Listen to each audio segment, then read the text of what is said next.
The dream run at Wimbledon for Upstart American tennis star Christopher Eubanks has come to an end. It was the Atlanta native's first time playing at Wimbledon. Yay. He entered the tournament as the 77th ranked player in the world. So we are so excited to have Christopher Eubanks joining us right now. Hey, Christopher Eubanks from Wimbledon. It's so good to see you in London.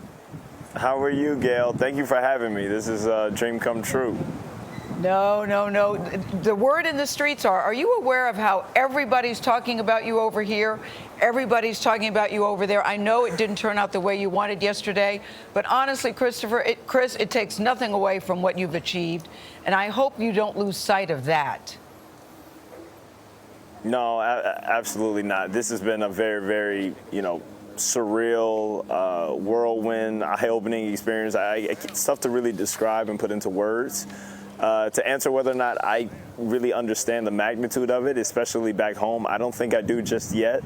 The coolest thing about it is when I, check my ESPN alerts for the past week, a lot of times my name was on it. So that was a pretty surreal feeling, something I'd never really thought I would experience. But I am excited to get back to the U.S. I'm excited to get back to Atlanta, see family and friends, and it'll be interesting to see how different things are. I have my routine, places I like to go, and oftentimes I'll go to my favorite restaurants by myself and just eat and go on about my day. We'll see what life is like. Chris, I can't Chris, wait when you come see. back, it's going to be very different. You will see your world has totally changed.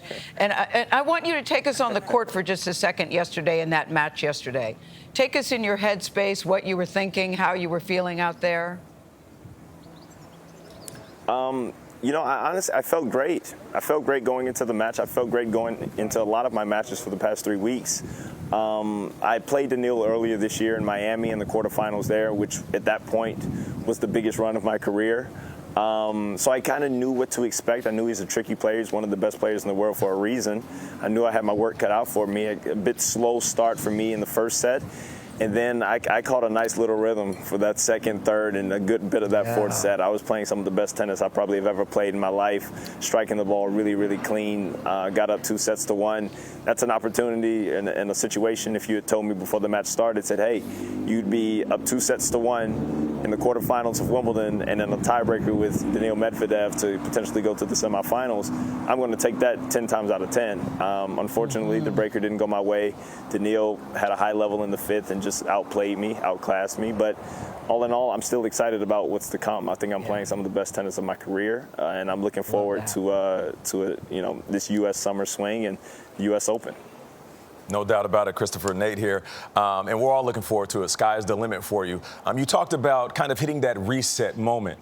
We've all been there as athletes where the match or the game might not start the way you want, but you have to take a breath, collect yourself. How do you do that? For all these young athletes that are watching, how do you collect yourself when it just doesn't start the way that you anticipated? I think that's one of the best things about tennis, and one of the best things about best of 5 matches is there's time to figure it out. I saw the errors that I made in the first set. I saw that, I could play a lot better, and it's just when that set ends, doesn't matter if you lose 6-0 or you lose 7-6, it's still only one set. You can come out in the second set and just try to put your best foot forward, and at the end of the day, that first set is done. It's behind you. You got to move on. You have to try to look at the first set, learn from it, see what errors I made, and say, okay, now moving on, let's try to correct those and not make the same mistakes twice. So it's a little bit easier, I think, in tennis because we have a little bit more time, and we can, and unlike other sports, we can lose more points and still win the match as long as you win the right points at the right time. So it's a very unique situation for tennis players, but I think just being able to kind of learn from that first set, move on to the second, and say, all right, what can I do better? Now let's move on to the third, move on throughout the course of the match.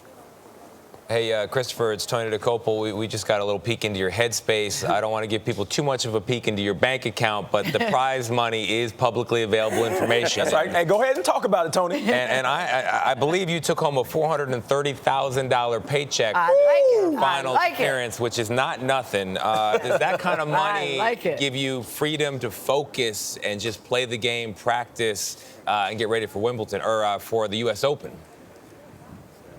Well, you know, that prize money sounds good until you get taxed. So we got to forget that. I'm gonna have a nice little conversation with Uncle Sam when I get back and being taxed here in the UK. But no, in all seriousness, no, it does. It serves definitely as, you know, some added motivation. But I think for me, more so, especially in tennis, it just provides that added level of security. We don't really have guaranteed income in tennis. We don't have a salary. We don't have you know, that set amount of money that we know we have coming in, whether or not we win or lose. We have to win in order to eat, pretty much. So it provides that level of security to know that, okay, my necessities are going to be met for the next, you know, little while. My team will be paid for the next little while, and now I can just kind of play free. And I think that's something that I play some of my best tennis when I am playing free. So I think that freedom is what it allows, more so than just plans on going out and having a good time with it.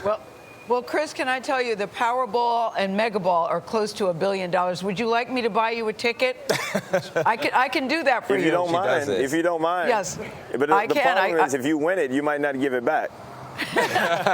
No, I'm going to write your name on it. I'm going to write your name on it. I'm going to buy you a ticket, write your name.